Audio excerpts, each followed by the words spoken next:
Au nom du Père qui me crée, au nom du Fils qui me sauve, au nom de l'Esprit Saint qui me sanctifie. Osée, le prophète Osée, chapitre 4, verset 6. Mon peuple sera réduit au silence, faute de connaissance. Puisque tu as repoussé la connaissance, je te repousserai et tu ne seras plus mon prêtre. Tu as oublié l'instruction de ton Dieu, j'oublierai tes fils, moi aussi. Osée, chapitre 4, verset 6. Volume 13, 25 janvier 1922, je parle de Livre du ciel évidemment. Ma fille, plus je te révèle de vérité, plus je te fais cadeau de béatitude. Chaque vérité contient en elle une béatitude distincte de bonheur, de joie et de beauté, de telle manière que chaque nouvelle vérité que tu apprends t'apporte une nouvelle béatitude de bonheur, de joie, de beauté. Ce sont des semences divines que reçoit l'âme, ce sont des semences divines que nous recevons, frères et sœurs. Si elle les révèle aux autres, elle leur communique à eux aussi ces semences qui enrichissent quiconque les reçoit. Quiconque les reçoit. Et oui, volume 13, 25 janvier 1922. Notre Père qui es aux cieux, que ton nom soit sanctifié, que ton règne vienne, que ta volonté soit faite dans ce cénacle, sur la terre comme au ciel. Donne-nous aujourd'hui notre pain de ce jour. Pardonne-nous nos offenses, comme nous pardonnons aussi à ceux qui nous ont offensés. Et ne nous laisse pas entrer en tentation, mais délivre-nous du mal.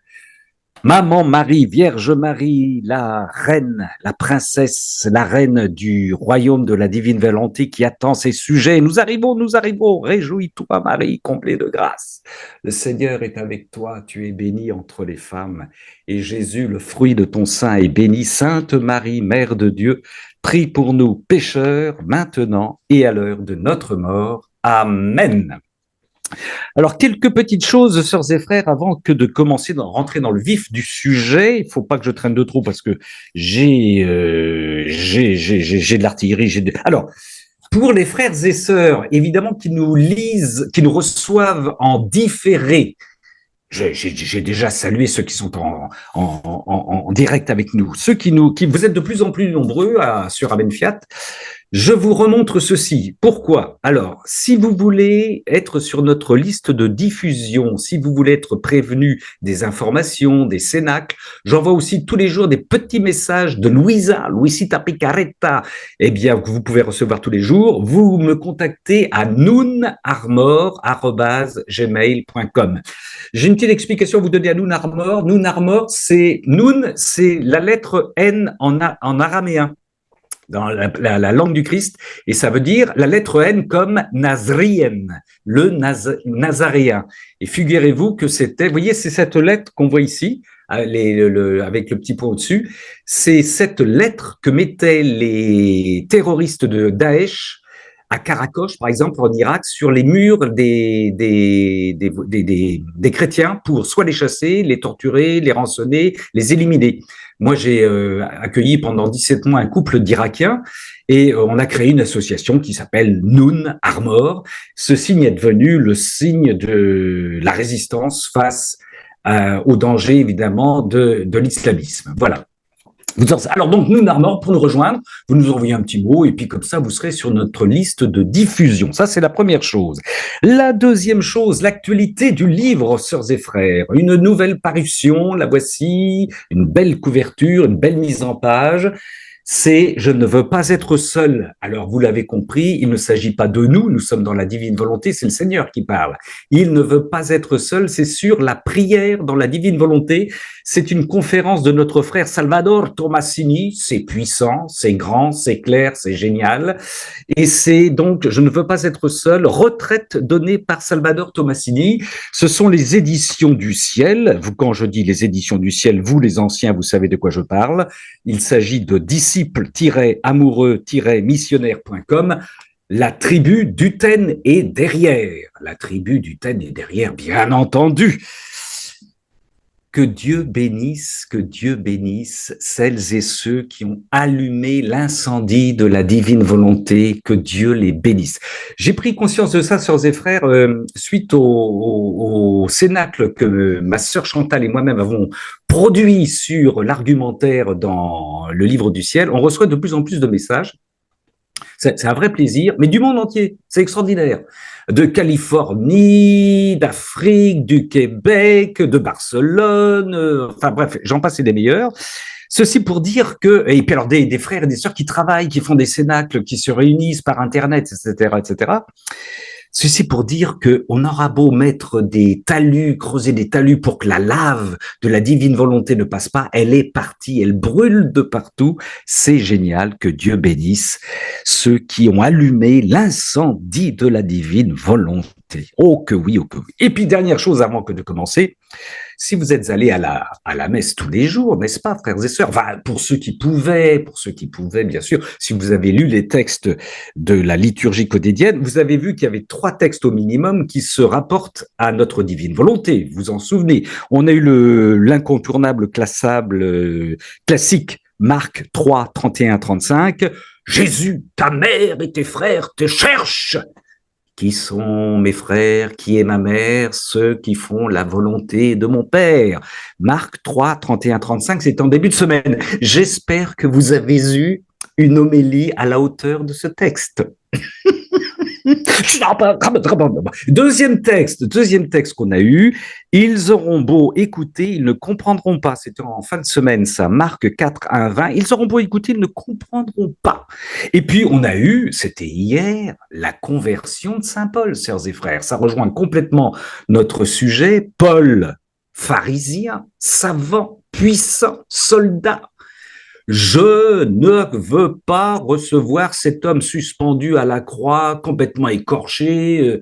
C'est pas lui le Messie. Je ne veux pas de ce type-là comme un Messie. Ce n'est pas le Messie que j'attends. Je sais que ce n'est pas lui. Et je vais vous le prouver. Je vais persécuter tous les cathos, pas tous les cathos, tous les chrétiens qui se recommandent de lui. Voilà, ça c'est du pharisaïsme à plein la peau, du savant, je sais que. Et puis jusqu'à la gamelle de notre frère Paul sur le chemin de Damas. Entre parenthèses, je le dis toujours, on ne dit jamais qu'il tombe du cheval, il tombe du haut de sa hauteur, mais si vous, ça surprend toujours, mais on ne dit pas qu'il est à cheval. Bon, enfin, ça c'est du détail, voilà.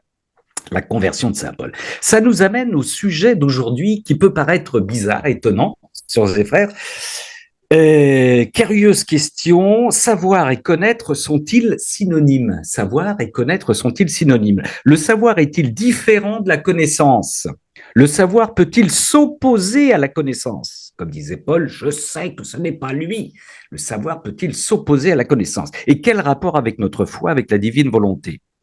Je vais tenter à ma façon, donc ce n'est pas parole d'évangile, on est bien d'accord, ce n'est pas non plus, ah oui, de l'opinionnisme. J'ai un frère que je connais pas, qui me suit régulièrement, qui me fait des commentaires très savants, qui m'instruit d'ailleurs, et qui me dit, l'autre jour, vous avez parlé du moi-je, c'est de l'opinionnisme. C'est-à-dire, très rapidement, l'opinionnisme, c'est j'ai une opinion, c'est la mienne qui prévaut, les autres ne valent rien, et elles doivent donc je les éliminer. Moi, je ne fais pas de l'opinionnisme, je fais du bricolage théologique, vous l'avez bien compris. Donc, je vais tenter de démontrer que le savoir est aux pharisiens ce que la connaissance est aux enfants de Dieu. Bonjour Sylvie.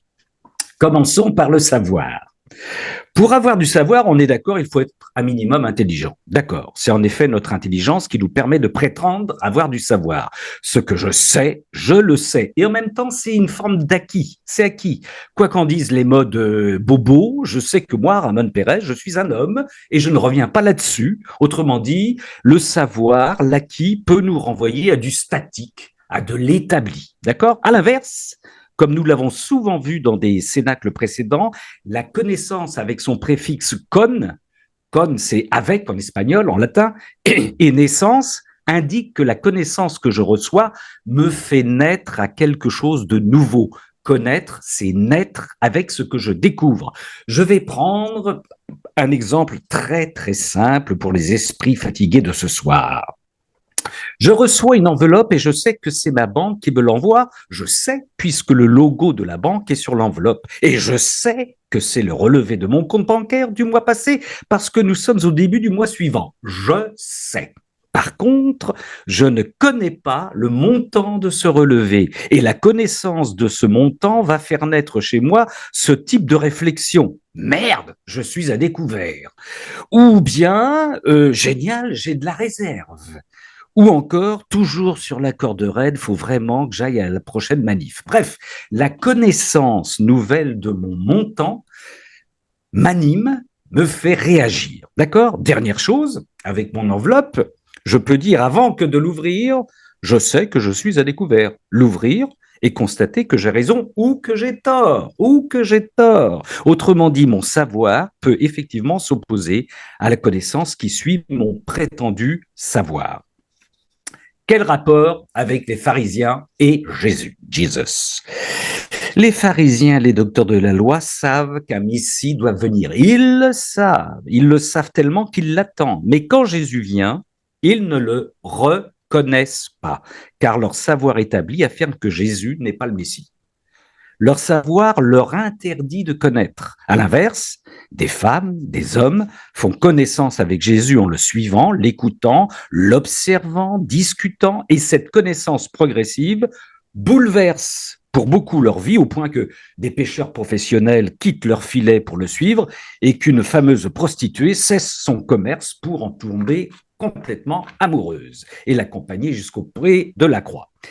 Quel rapport avec les docteurs de la loi d'aujourd'hui et le Jésus du livre du ciel? Certains docteurs de la loi d'aujourd'hui, certains, savent que toute la révélation est achevée, pour reprendre le numéro 66 du catéchisme de l'Église catholique. Mais ils savent aussi, ou devraient savoir, que selon ce numéro 66, elle n'est pas complètement explicitée. Quand le Jésus du livre du ciel vient expliciter l'un des fondements de la révélation, à savoir cette phrase du Notre Père, que ta volonté soit faite sur la terre comme au ciel, certains docteurs de la loi, enfermés dans le précaré de leur savoir, refusent de faire connaissance avec ces explicitations sous prétexte qu'on ne peut rien savoir de nouveau. Résumons. Je peux dire, parce que je le sais d'autorité, que la révélation est achevée, sans pour autant connaître le contenu total et parfait de cette révélation. Et c'est vrai, je peux dire, oui, tout est révélé, mais je ne la connais pas en fait, ça je peux l'affirmer. Je peux affirmer que cette voiture, je passe de l'enveloppe à la voiture maintenant, roule sans savoir comment elle roule, ni comment je peux améliorer sa conduite. Je peux même refuser tout projet d'amélioration de cette voiture, car je prétends qu'elle me suffit ainsi. Je peux donc prétendre connaître parfaitement tout le contenu de la révélation en précisant que je n'ai nullement besoin d'apports nouveaux, car mes connaissances me suffisent puisqu'elles sont parfaites. Je maîtrise Dieu et sa communication. Je ne souhaite pas qu'il m'en donne davantage. Je te loue, Père, d'avoir caché cela aux sages et aux intelligents et de l'avoir révélé aux tout petits. Luc 10, 21. Connaître, naître avec, est donc une dynamique qui anime nos vies, Et nous allons le voir au travers du catéchisme de l'Église catholique et du livre du ciel. Connaître peut donc terriblement bousculer notre savoir. Je vais vous lire quelques extraits du catéchisme de l'Église catholique que nous lisons régulièrement, puisque nous savons, le livre du ciel, le catéchisme de l'Église catholique sont imbriqués l'un dans l'autre. Numéro 31. Je cite, « Créé à l'image de Dieu, appelé à connaître et à aimer Dieu ». Vous allez voir que le catéchisme de l'Église catholique utilise très peu le terme savoir, mais utilise surtout connaître. Créé à l'image de Dieu, appelé à connaître et à aimer Dieu, l'homme qui cherche Dieu découvre certaines voies pour accéder à la connaissance de Dieu. Accéder à la connaissance de Dieu, il y a une dynamique, il y a un chemin. On les appelle aussi preuves de l'existence de Dieu, non pas dans le sens des preuves que cherchent les sciences naturelles, mais dans le sens d'arguments convergents et convaincants qui permettent d'atteindre à de vraies certitudes. Ces voies pour approcher Dieu ont pour point de départ la création, le monde matériel et la personne humaine. Ça, c'est le premier point, 31 du catéchisme de l'Église catholique. Vous allez manger ce soir, vous qui êtes à jeun, qui jeûnez, c'est magnifique, beaucoup de paragraphes de l'Église catholique. Voilà. Numéro 38. C'est pourquoi l'homme a besoin d'être éclairé par la révélation de Dieu, non seulement sur ce qui dépasse son entendement, mais aussi sur les vérités religieuses et morales qui de soi ne sont pas inaccessibles à la raison. Les vérités religieuses et morales ne sont pas inaccessibles, on peut les saisir donc, afin qu'elles puissent être, dans l'état actuel du genre humain, connues de tous, sans difficulté, avec une ferme certitude et sans mélange d'erreurs. Numéro 91. Tous les fidèles.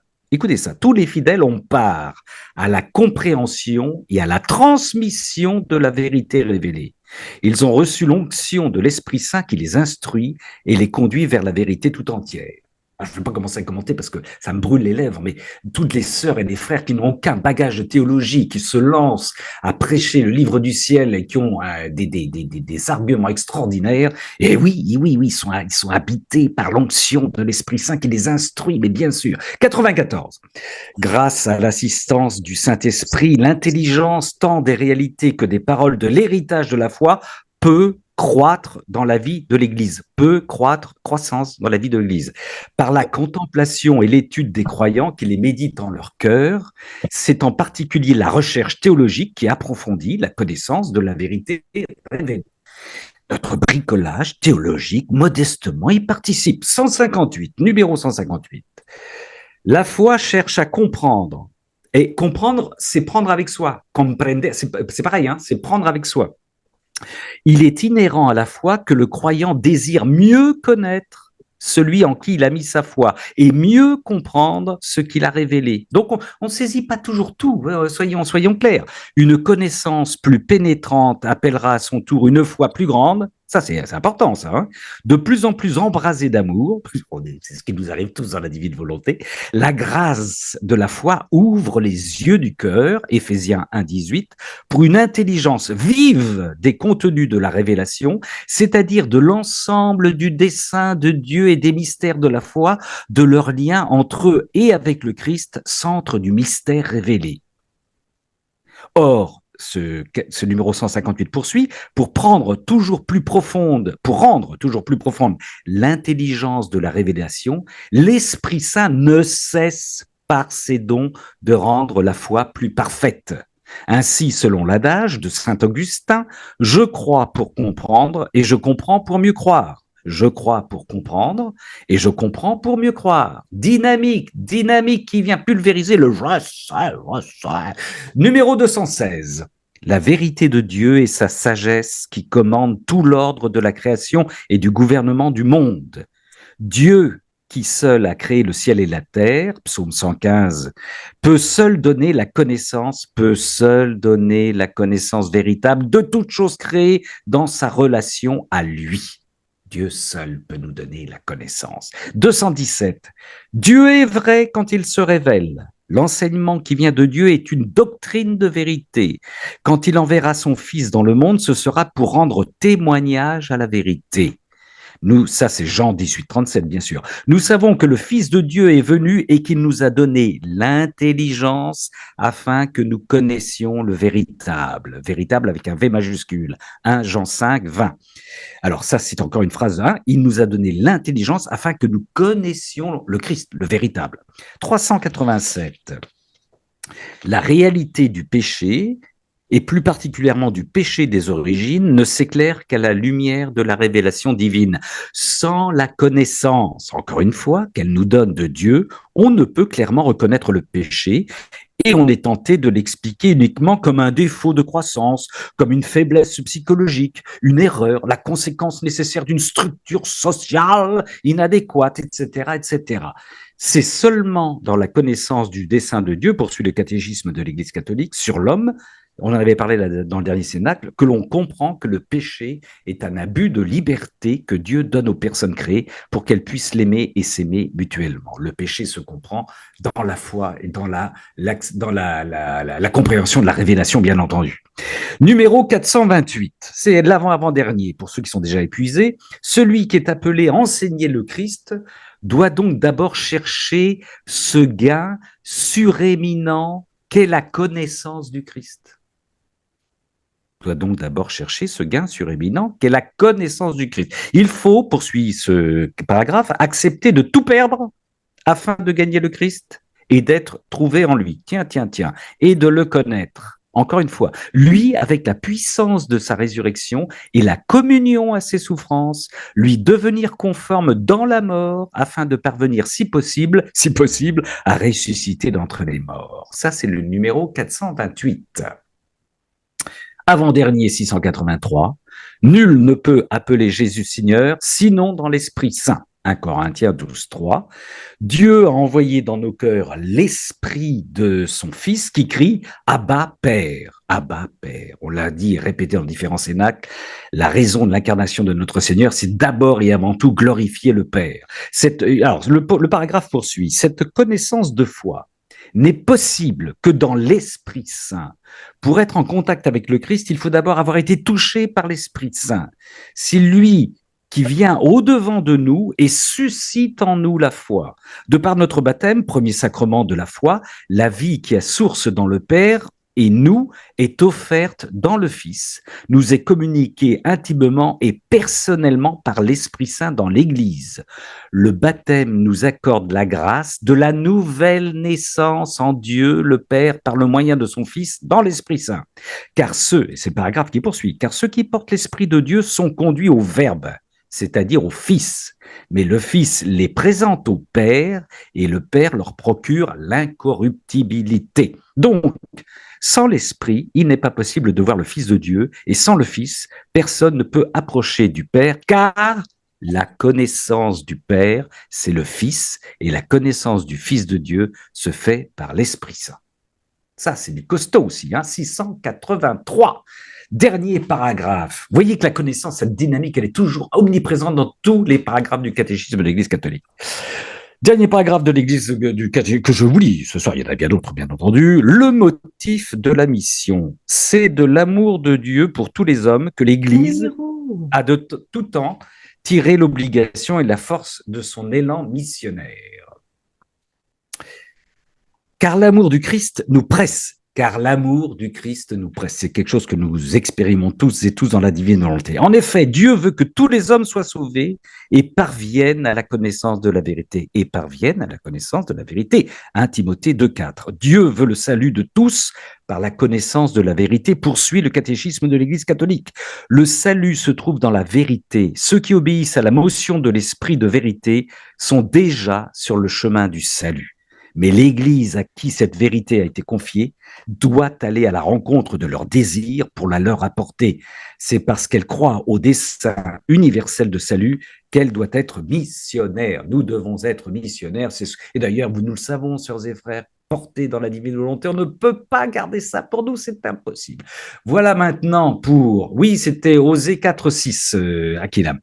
Je vais passer maintenant, nous allons voir comment ces paragraphes de l'Église catholique font écho à ce qui est dit dans les livres du ciel, bien sûr, des petits bijoux dictés par notre Seigneur à notre sœur Luisita Picaretta, que j'embrasse au passage, que nous embrassons tous, comme elle doit se réjouir ce soir d'être avec nous et dire ça y est, il travaille. Tome 24, 22 avril 1928. Alors oui, écoutez ça. Alors ça c'est impressionnant. Impressionnant. Dans la terminologie. Jésus qui parle, bien sûr. Ma fille, lorsque la lumière de mon fiat veut se manifester et que l'âme ne la prend pas en considération, la lumière à laquelle elle veut donner naissance pour la communiquer aux créatures est avortée. Et elles ne reçoivent pas la lumière de cette naissance de lumière. Si tu savais ce que signifie être la cause d'un avortement de notre lumière, c'est le Seigneur qui parle, tu dois savoir que lorsque notre fiat veut manifester une vérité, il met tout notre être en activité et il déborde d'amour, de lumière, de puissance, de sagesse, de bonté et de beauté. Il forme la naissance de la vérité qu'il veut livrer. Toutes nos qualités se mettent en action et nous ne pouvons pas contenir cette vérité. Elle déborde la Trinité. Ça, c'est incroyable. Nous lui donnons naissance afin d'en faire don à la créature. Et si la créature ne prend pas cette vérité en considération, elle provoque l'avortement de notre amour et de notre lumière. Elle cause l'avortement de notre puissance, de notre beauté, de notre sagesse, de notre bonté, en les faisant mourir à leur naissance. Elle perd cette chère naissance et elle ne reçoit pas de nous la vie que nous voulions lui donner au moyen de cette vérité. Il nous reste la tristesse d'avoir avorté et le sentiment de voir revenir en nous, vers la Trinité bien sûr, le bien que nous voulions donner aux créatures. En fait, si c'est le Seigneur qui poursuit, hein, si la créature avorte, elle perd cette naissance. Nous, Trinité, ne la perdons pas car elle rentre en nous. C'est pour la créature qu'elle est avortée. Par conséquent, sois attentive lorsque tu sens que la mer de lumière de mon fiat forme ses vagues pour déborder à l'extérieur et donner naissance à ces vérités. Magnifique, texte magnifique et grave, gravissime, gravissime. Tome 7, 15 décembre 1906. Jésus qui parle. Dans la divine volonté, l'âme y apprend comment apprendre continuellement. Comment apprendre continuellement. Nous avons, c'est l'acte croissant, frères et sœurs. Hein. On ne se lâche jamais dans la divine volonté, on le sait, on le répète souvent. On reçoit une connaissance, on en jouit, c'est jubilatoire, et pouf, on l'assimile, on en a une qui arrive. C'est la dynamique divine, hein. Ça c'est extraordinaire. Alors, je reprends. Dans la divine volonté, l'âme y apprend comment apprendre continuellement et à toujours apprécier de nouvelles choses. À partir d'une moindre science, elle y apprend une science plus grande. De petites choses, elle passe à de plus grandes. D'une saveur, elle passe à des saveurs supérieures. Et il lui reste toujours plus à goûter dans cette ambiance de la divine volonté. Nous aurons toujours à manger dans la divine volonté le réfectoire, comment on appelle ça, où on mettait les victuailles avant, j'en perds voilà, vous savez qu'on suspendait avec, on mettait les fromages, enfin bref, et tout, le garde-manger, voilà, le garde-manger est toujours plein. Tome 28, 26 février 1930. Jésus dit: en réalité, tout est un effet de notre bonté. C'est pourquoi nous commençons par ferture. Ça, c'est important. Hein. C'est pourquoi nous commençons par faire connaître ce que nous voulons donner aux créatures. De l'intérêt, sœurs et frères, de lire le livre du ciel, bien sûr.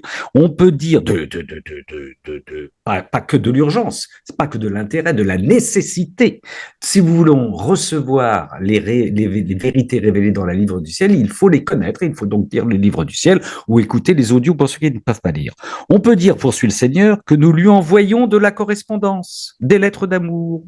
Ainsi, nous envoyons nos messagers qui disent ce que nous voulons donner, et tout cela pour disposer les créatures, leur faire désirer ce grand don que nous voulons leur faire. Il poursuit. N'est-ce pas ce que nous avons fait pour le royaume de la rédemption? Mais bien sûr, il y a eu 4000 ans d'attente. Plus le temps approchait, plus les missives se faisaient pressantes et les lettres plus fréquentes. Et tout cela pour les bien disposer. C'est la même chose pour le royaume de la divine volonté, poursuit le Seigneur. Je retarde parce que je veux qu'ils le connaissent, qu'ils prient pour sa venue, qu'ils désirent son règne et qu'ils comprennent la grandeur de ce don afin que je puisse leur dire: vous l'avez voulu et mérité, et il vient régner parmi vous. Par votre connaissance, vos prières et votre désir, vous avez formé son peuple choisi où je peux dominer et régner. Le Seigneur poursuit, sans un peuple, un royaume ne peut pas être formé. Et c'est aussi la raison pour laquelle il faut que l'on sache que ma divine volonté veut régner sur la terre, pour qu'il prie, désire et se dispose à former son peuple, où ma divine volonté peut descendre parmi eux et former son palais royal, son siège, son trône. Par conséquent, ne sois pas étonné de voir tant d'intérêt de ma part à vouloir le règne de ma volonté et à le retarder. Ce sont les dispositions de notre inatteignable sagesse qui disposent chaque chose avec ordre. Le retard sert à donner leur envol à ces connaissances qui seront comme des lettres, des télégrammes et des appels téléphoniques, autant de messagers qui forment le peuple de ma divine volonté, aussi prie et que ton envol soit continuel. Au passage, il y a des gens qui sont susceptibles. Oh, le Seigneur, il parle d'appel téléphonique, ça fait bizarre. Mais écoutez, on n'est plus avec des brebis, on n'est plus avec des bottes de paille. On est, bon, voilà, il n'en est plus, nous, on n'est pas vignerons, on n'est pas avec des figuiers, on est effectivement avec Internet et les appels téléphoniques. Donc, notre Seigneur a toute liberté d'utiliser le vocabulaire qu'il choisit. Mais vous voyez, c'est important.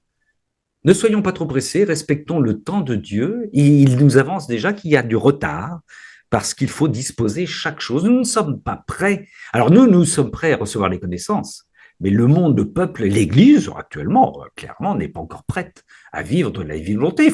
Il faut qu'elle reçoive ces connaissances, mais bien sûr. Et oui, donc soyons patients. Et nous avons un rôle d'intermédiaire où il y a des gens parmi nous qui aiment se cacher. Eh bien, nous sommes dans l'Église des gens cachés pour les générations futures qui vivront épanouis, comme l'avait dit de Montfort, il avait dit les saints derniers temps qui eux jouiront pleinement de cette époque de la divine volonté. Donc nous on est dans les gamelles, hein, on est dans le sous-sol, on travaille, il faut l'accepter. Tome 27, 24 décembre 1929. Notre Seigneur, ma fille, lorsque je parle, je libère une lumière de vérité et je veux qu'elle soit acceptée et caressée par l'âme. Si cette lumière est acceptée, occupe dans l'âme une place d'honneur. Elle appelle une autre lumière. Vous voyez, tout de suite après, boum, boum, ça n'arrête pas. Ainsi, une lumière en appelle une autre, sinon, elle retourne à sa source. Et quand l'âme revient les lire, si elles sont écrites, écoutez bien, et les méditer, mes vérités sont comme un fer forgé. Lorsque le fer est battu, chauffé au rouge, il fait jaillir des étincelles de lumière. Mais s'il n'est pas battu, le fer reste un métal dur, noir et froid. Il en est ainsi pour mes vérités. Si l'âme les lit et les relit pour retirer toute la substance que contiennent mes vérités qui ont été communiquées à l'âme, symbolisée par le fer avec sa noirceur et sa froideur, elle est chauffée au rouge. En méditant ces vérités, elle se donne à elle-même des coups, elle qui a eu le bienfait d'entendre ma vérité. Celle-ci, se sentant honorée, étincelle de lumière avec d'autres vérités. Si tu savais, poursuit le Seigneur, combien il y a de lumière dans tout ce que je t'ai manifesté, et quelle lumière scintillerait si ces vérités étaient lues et relues, tu serais toi-même stupéfaite par tout le bien qu'elles feraient. Lecture, relecture. Bon, on le sait bien, hein, parmi vous, il y a déjà des gens qui ont lu les 36 volumes, il y a des gens qui les relisent je ne sais plus combien de fois, et à chaque fois, ils les lisent comme s'ils découvraient enfin, des nouveautés. Quoi. On le sait tous, hein. Ça, c'est quelque chose qu'on expérimente, tellement c'est une parole de vie, une nourriture. Poursuivons, tome 26, 31 mai 1929, toujours dans la dynamique, la connaissance, vous voyez, c'est quelque chose de terriblement vivant, tout ce que nous recevons, c'est pas du tout du statique.